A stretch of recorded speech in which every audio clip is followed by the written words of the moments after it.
ciclistas, bienvenidos otra semana más.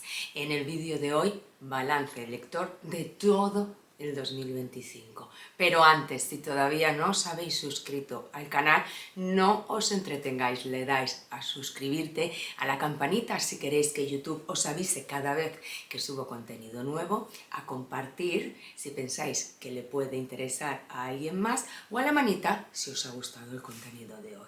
Dicho esto, vamos a uno de los vídeos más interesantes de todo el año en el canal, y es ese balance lector de cada año.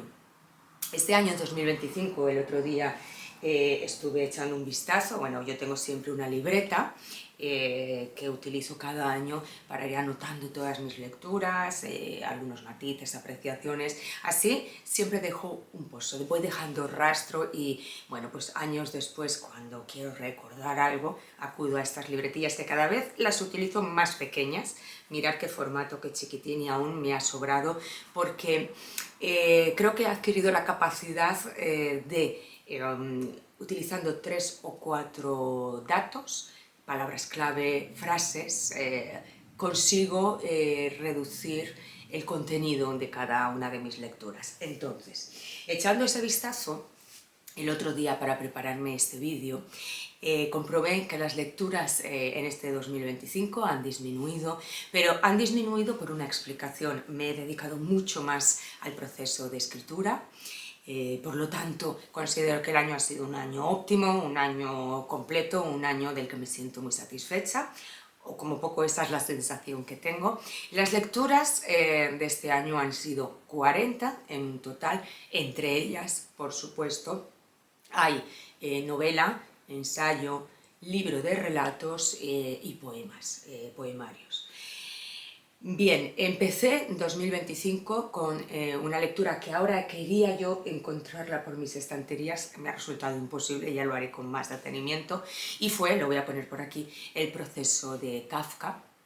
Esa fue mi primera lectura, y he terminado este año con la lectura de Fátima Frutos, La selva bajo mi piel. Del proceso de Kafka ya hablé en su momento. Fue un libro que no me mató, no me entusiasmó.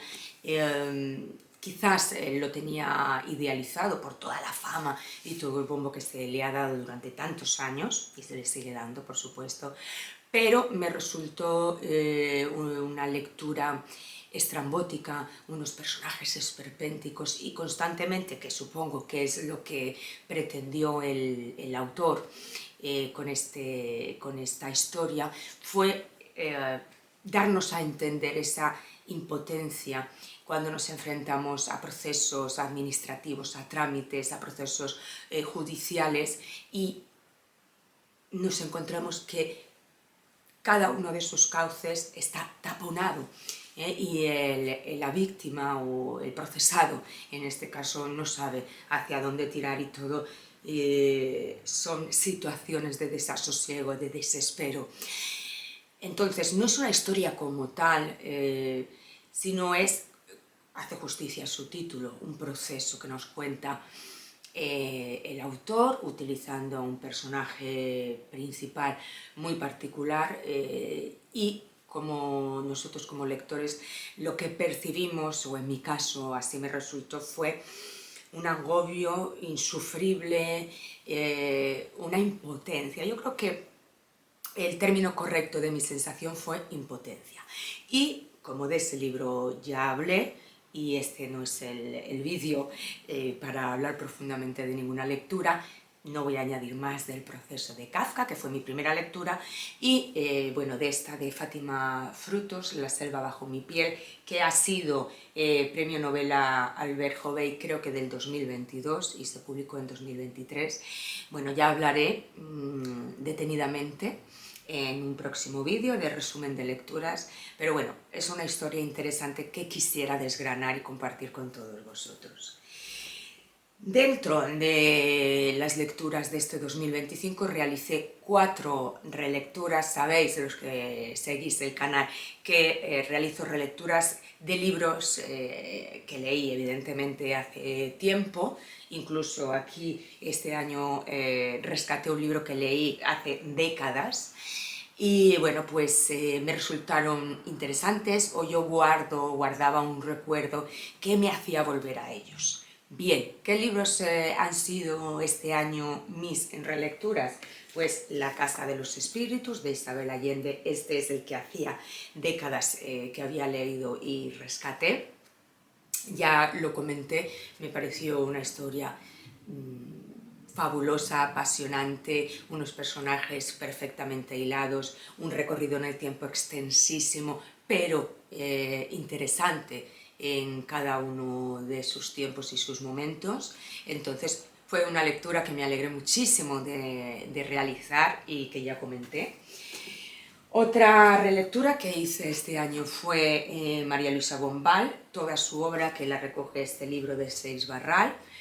Sabéis cuantísimo, porque esta primera lectura sí que la hice ya cuando tenía el canal en marcha, la comenté en su tiempo y la he comentado este año con esta relectura.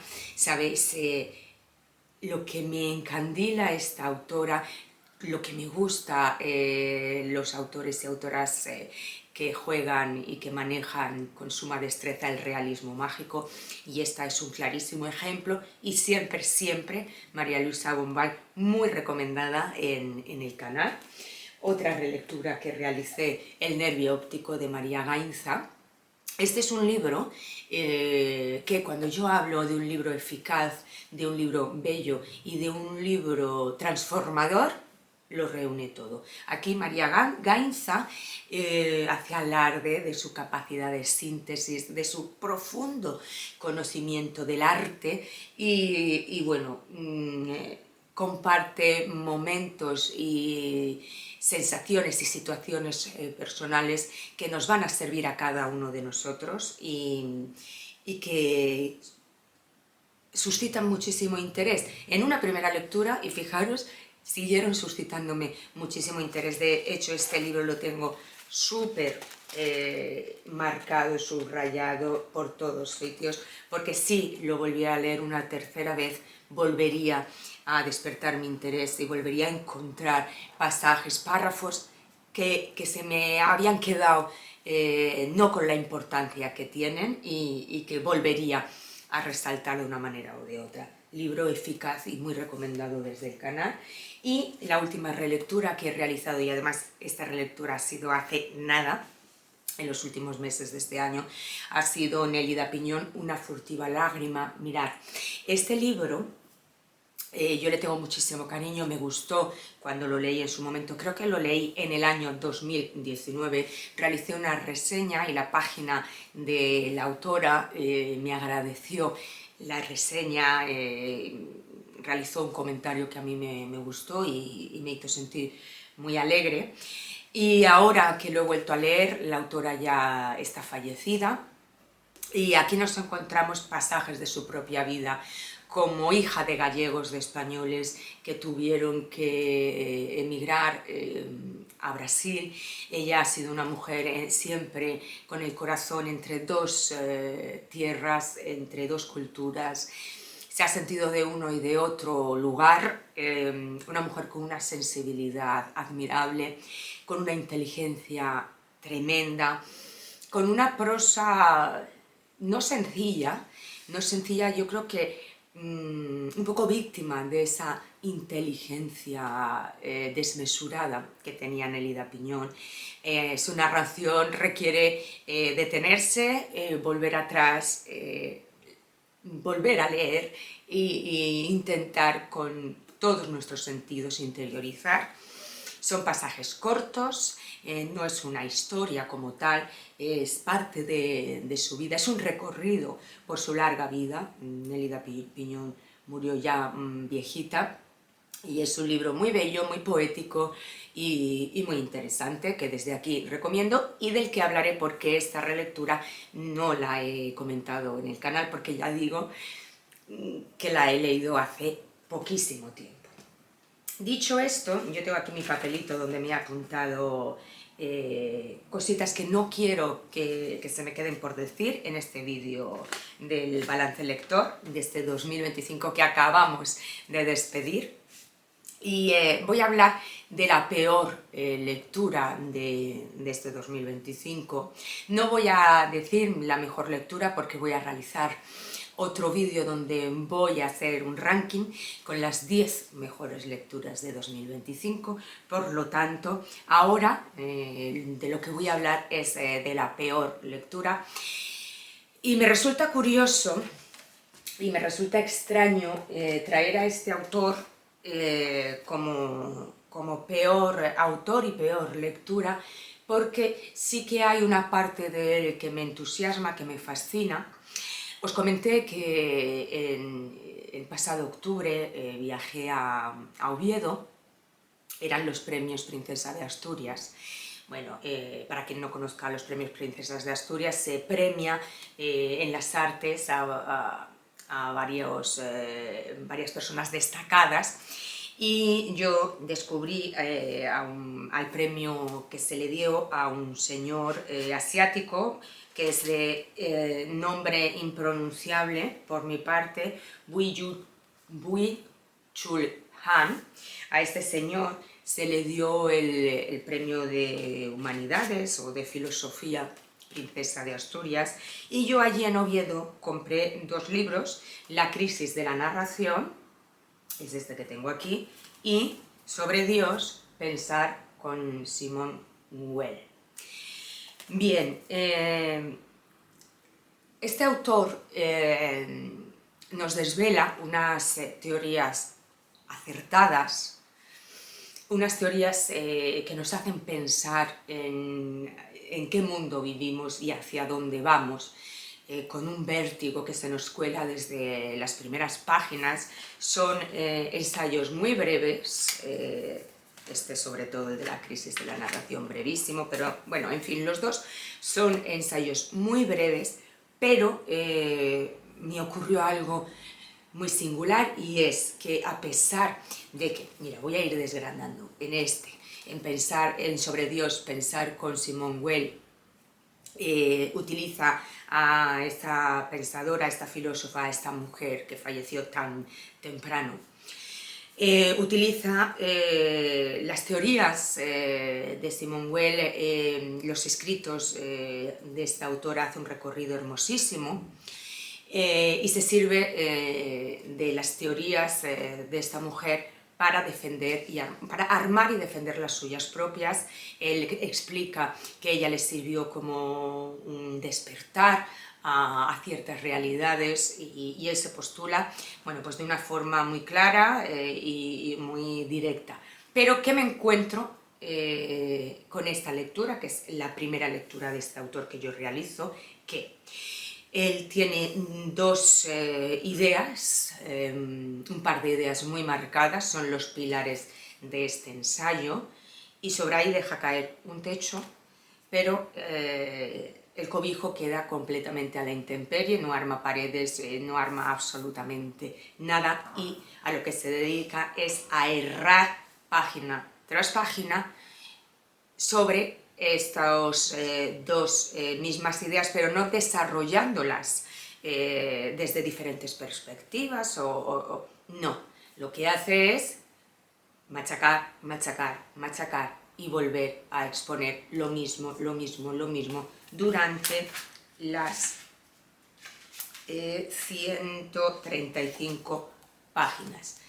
Llegó un momento, a partir de la página 20, 20 y tantos, 30, las 30 primeras páginas, cuando yo ya sentí que esto era infumable, que lo que quería decir con 10 o 15 páginas hubiera tenido suficiente. Sin embargo, pues él comercializa y arma un libro sin un contenido adecuado, porque son 2 ideas que con 10 páginas hubieran sido suficiente, como digo, y aquí nos endiña este ensayo. Otra cosa que me rechinó profundamente y que me hizo sentir mal conforme lo iba leyendo es que lo que plantea él aquí sobre Dios, voy a ver si soy capaz de encontrar algún fragmento que me sirva de ejemplo y que sea ciertamente significativo. Bueno, él habla de la necesidad de retirarnos del mundo consumista del mundo de las redes, de la publicidad, de la necesidad de retirarnos, aislarnos a la contemplación, al pensamiento interior, fuera rentabilizar nada, fuera comerciar con nada, fuera... Y dice así, vamos a ver... habla de la inteligencia artificial, dice que carece de espíritu. La atención extrema es lo que constituye la facultad creadora del hombre y no existe más atención extrema que la religiosa. La magnitud del genio de una época es rigurosamente proporcional a la magnitud de atención extrema. La crisis actual de la atención está ligada al hecho de que queremos comerlo todo, consumirlo todo. La percepción voraz se traga cuanto se le ofrezca. La parte eterna del alma se alimenta del hambre. La parte eterna digiere la parte mortal y la transforma. Voy leyendo frases sueltas. La atención contemplativa es esencial para mirar. Esa atención observa las cosas sin pretender apropiarse de ellas. Es la imaginación la que al servicio del yo siempre sueña con comida. Somete las cosas a las necesidades, los deseos y los intereses del yo. La atención religiosa es una mirada, pero no una búsqueda, no un apego. No sé, el mayor éxtasis es la plenitud de la atención. Hoy en día nos distraemos constantemente, habla de la adicción, de la necesidad de consumir, y él habla de que nuestra salvación está en retirarnos, en dejar de producir, en dejar de querer convertirlo todo en algo tangible, en algo material. Y yo me pregunto, este señor que se ha convertido en una caja registradora, este señor que cada año publica un nuevo ensayo diciendo lo mismo, que factura una barbaridad y que se ha convertido en un traficante de teorías y de consejos, ¿no? Aprovechándose o valiéndose de la necesidad que tenemos los seres humanos de ayuda, de directrices, de guías mágicas, ¿no? Entonces, las lecturas de este autor se me convirtieron en una farsa rotunda y me sentía profundamente estafada. Por lo tanto, peores lecturas de este año. Siento decirlo porque a mí este tipo de libros me suelen gustar muchísimo, los suelo disfrutar, pero de verdad que convierte en libro lo que es un pura concepto mínimo que vuelve a él una y otra vez para convertirlo en un producto y hacérnoslo llegar y rentabilizarlo. Por eso, en mi caso, esto sí que resultó una auténtica decepción. Luego quería hablaros del mayor descubrimiento de este 2025. Este 2025 me di cuenta cuando empecé a registrar todo lo que había leído. Ha sido un año donde he descubierto a muchísimos autores nuevos. Estoy hablando de Andu Formantel, Sara Torres, Paul Auster, Peter Orner, Juan Manuel de Prada, Francisco Umbral, Tamara Tenenbaum, Piedad Bonet, Lorena Salazar Maso, este mismo que se ha convertido en mi última lectura, Fátima Frutos. Bueno, apunté unos cuantos, pero hay muchos autores más de los que he realizado una primera lectura y un primer acercamiento. Entonces, si yo tuviera que elegir entre estos autores el mayor descubrimiento, tengo muchísima controversia porque cogería un buen ramillete, pero tengo que realizar el esfuerzo porque uno de los objetivos de este vídeo balance lector siempre es el ser capaz de sintetizar y de extraer ideas claras del año ya vencido, del año superado. Entonces, de todos los autores y autoras a los que me he acercado por primera vez, me quedaría con 3. Mayor esfuerzo no puedo hacer porque sería descartar grandes recompensas. He recibido grandes recompensas como lectora. Me quedo, sin lugar a dudas, con la obra de Sara Torres, que la he devorado al completo en este 2025, y de toda su obra me quedaría con su novela Lo que hay. Fue mi primera lectura de esta mujer y fue una lectura transformadora y valiosísima para mí. Me quedo con otro descubrimiento, gran descubrimiento, que fue Francisco Umbral. De Francisco Umbral solo he leído, por desgracia, solo he leído una obra suya, Mortal y Rosa. Es una obra con tintes autobiográficos, habla de la pérdida de su único hijo por una enfermedad, siendo todavía un niño pequeño. Me pareció de una belleza abrumadora, con un lirismo y con una verdad que no se pueden dejar ahí. Está hecho para paladearlo con satisfacción y con puro deleite. No podría dejar atrás a Francisco Umbral en este año como mayor descubrimiento. Y por supuesto, otra autora que he descubierto este 2025 y de la que he leído gran parte de su obra, estoy hablando de Piedad Bonet. Ha sido un descubrimiento porque es una mujer que escribe sobre lo suyo, no genera ficción, pero es una admirable consejera. Nos puede servir de reflejo, nos puede servir de referente, nos puede servir de apoyo. Y todos los libros que he leído de Piedad Bonet han resultado transformadores y han resultado una pieza única en este 2025. Entonces, sin lugar a dudas, los mayores descubrimientos, lo tengo que poner en singular, en este 2025 han sido 2 autoras, Sara Torres y Piedad Bonet, y un autor, Francisco Umbral. Por supuesto que he tenido muy buenas lecturas, que he descubierto a otros autores formidables, pues ya os digo, mira, Tamara Tenenbaum, con 1000 cuartos propios, me pareció un ensayo interesantísimo, un ensayo muy actual, un ensayo necesario.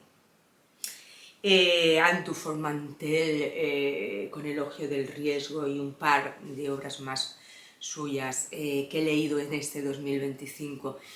Bueno, me parece una mujer con una capacidad, una grandísima profesional, desgraciadamente también fallecida a una edad muy temprana. Lorena Salazar Maso, que he leído y no he traído todavía al canal, Esta herida llena de peces, me ha parecido una obra bellísima, también una obra muy eficaz, porque es una obra breve, va directa a la emoción que nos quiere ofrecer la autora, y ese es el tipo de lecturas que yo valoro muchísimo, que son las que procuro traeros al canal. Este año me he dado cuenta que no he leído grandes clásicos. En años anteriores sí que he dedicado algunos meses a obras importantísimas de la literatura, pero este año no se ha dado el caso. Sin embargo, como he dicho al abrir el vídeo de hoy, entiendo que ha sido un gran año lector, que ha sido un gran año como escritora. He recibido bonitas recompensas y espero que este 2026, que desde el canal abrimos ya, os voy a traer nuevos propósitos para este 2026 en breve, y vamos a compartir un montón, una montaña gigantesca de nuevas lecturas, pues sea tan bonito como este pasado, o un poquito mejor, si es posible, y espero, bueno, pues que este año a mí y a vosotros sobre todo os traigan hermosos momentos y algunos de ellos que sean de felicidad. Dicho esto, me despido con este balance lector, siempre agradeciéndoos vuestra presencia. Besos, abrazos y hasta la próxima, cuentistas.